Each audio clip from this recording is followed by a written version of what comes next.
Revenge films. My name is Ashley Smith. I had been working hard at my job for years, to the point where I had been promoted to the chief of my department. As an adult, I had been blessed with my job and work relations. However, on the other hand, I had the worst luck with men. I was starting to think that I may never be able to get married, when right at that time, I met my husband. After we met, we both fell in love with each other, and things moved quickly and we got married. I really think that being able to meet my husband Jonathan was the most lucky and best thing to happen to me. My husband was working at a well-known company in the same region, and at that time, he was in charge of a big project as the project lead. We were able to have our wedding ceremony, but because we were both so busy with work, we weren't able to take enough time off of work to be able to go on a honeymoon. Even if one of us was able to take some time off, the other would get too busy. And time went on when we weren't able to find the same time that we would be able to take an extended trip. We thought hard about it, and we decided to plan for a year and to set a date 1 year from now that we would both take time off of work to go on our honeymoon. When I discussed it with my company, they were understanding and gladly said yes because during that year, we'd be able to plan and staff accordingly as well. Over the next year, on our days off of work, my husband and I discussed in detail where we would be going on our honeymoon, as well as the exact plan. Originally, we were planning on going overseas, but to be honest, we both actually flew overseas a lot on business trips for work already. But since we lived in Japan, and we love Japanese food the most, we both agreed that traveling around the country over the course of a few days would be the best plan. And so, once the plan was all set, all I could think about was my honeymoon, and I worked extremely hard to make sure that I would be able to take those days off. Knowing that the honeymoon was going to be a year from now, I was able to focus on my work and produce great results. And by the time the honeymoon rolled around, both my husband and I were able to take the days off comfortably. After pushing back our honeymoon to the year later, we were actually able to be in a better situation in our jobs, and we were able to take more days off of work than we had originally planned. And so our honeymoon was going to be a full 10 days. Finally, we were able to depart for our honeymoon.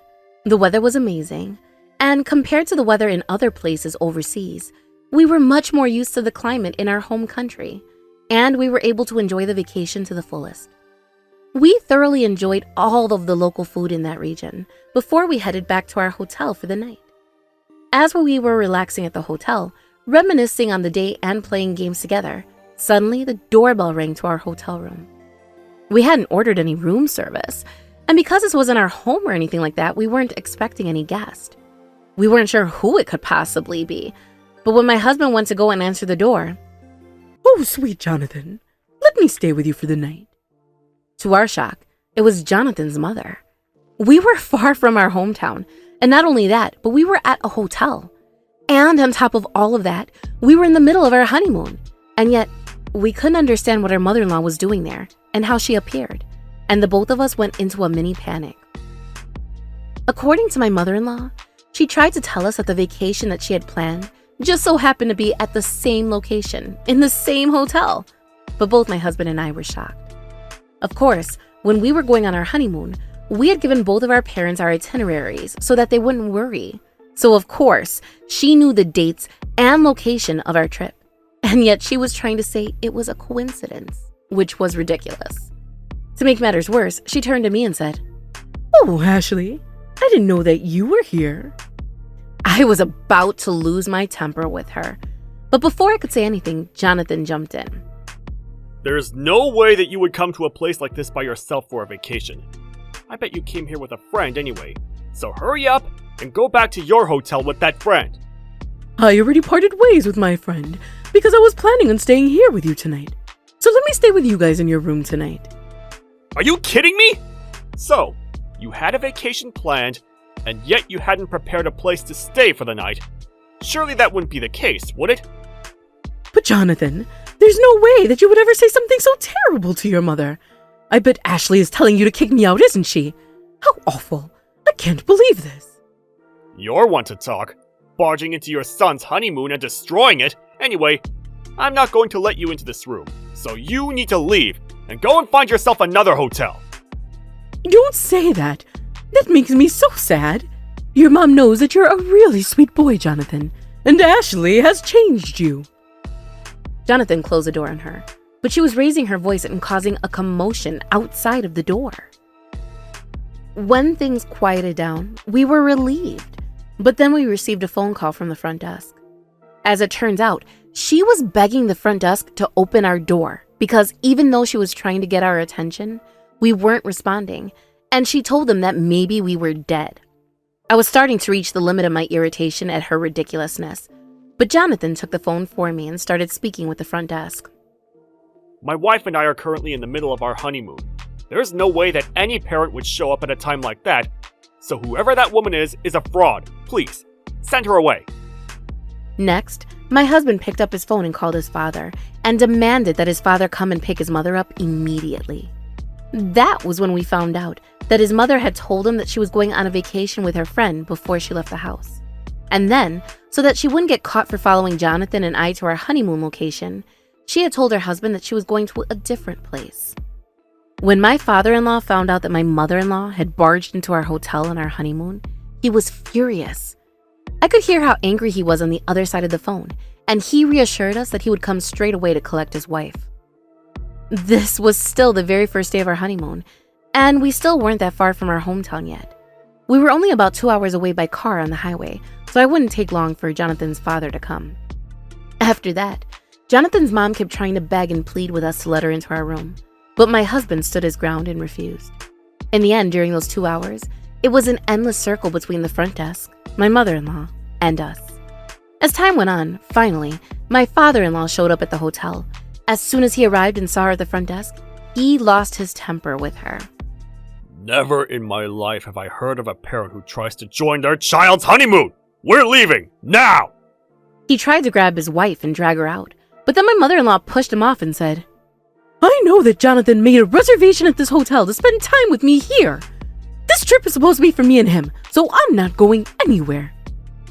She tried to refuse to leave, and in the end, Jonathan's father had to physically drag her out of the hotel. Thankfully, he was able to get her out and into the car, and Jonathan and I were finally able to regain some peace in our room. However, at that time, I had a certain realization.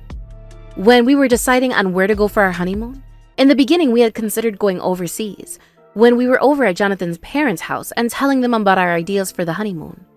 At that time, my mother-in-law was strongly against it, saying that going overseas would be too dangerous. I thought that she was genuinely worried about our safety in saying that, but now that I think about it, that was all part of her plan. My mother-in-law didn't even have her passport, so if we went overseas, she wouldn't be able to follow us, and that was the reason why she tried to stop us from going overseas. When I realized that, I was at a loss for words. Once my mother-in-law left us, my husband and I were able to enjoy the rest of our honeymoon, and we made the most of the remaining days. Towards the end, we bought a lot of souvenirs and brought them back. Of course, we brought the souvenirs back to Jonathan's family home as well, but when we arrived, his mother-in-law looked like a ghost. According to Jonathan's father, after that he heavily lectured his wife for what she had done, and he demanded that she stay out of our lives from now on. If she doesn't listen, he told her that he wouldn't hesitate to kick her out of the house. On top of that, he explained to her that any parent that would try to barge in on their child's honeymoon would normally result in having all ties cut off between them. And he also lectured her that she better be thankful to me for being so kind-hearted that I was willing to forgive her for what she had done. My mother-in-law had been a full-time housewife her entire life, thanks to Jonathan's father working hard for his family. So, she knew that if her husband tried to divorce her now, that she would not be able to survive. She was already quite old, but on top of that, she had never worked a day in her life, so it would be pretty difficult for someone like her to find a job and support herself. That's why my mother-in-law had no choice but to abide by her husband, and now she was no longer able to get involved with her son that she was obsessed with. But to be honest, it wasn't only once or twice that I found it creepy and weird how my mother-in-law would interact with Jonathan as if he was her lover. Jonathan was always quite cold towards her, and yet my mother-in-law would never back down. And I had always thought it was frustrating. But now that that was solved, I felt relieved. When we came back from the honeymoon and got to their house, As soon as Jonathan's mother saw me, she muttered out loud, If it weren't for you, I could be together with my sweet Jonathan. You're no match for my sweet Jonathan, you ugly pig. We could all hear her saying that, but his father quickly cut in and said, I'm prepared to pack up your belongings at any given moment! His mother went pale and she ran away. And that's probably because Jonathan's father knew that the biggest punishment to his wife and the thing that would cause the most emotional damage to her was to cut off her ability to have any interaction with Jonathan. When she first showed up at our honeymoon, I was shocked. But in the end, we were freed of my mother-in-law's incestuous love, and I felt a big weight lifted off of my shoulders. Thanks to that, we no longer have to worry about her barging into our home either, so I'm really thankful to my father-in-law. I did once ask my husband that, even though that's what his father was saying, whether he would actually kick his mother out of the house. But apparently his father had no mercy.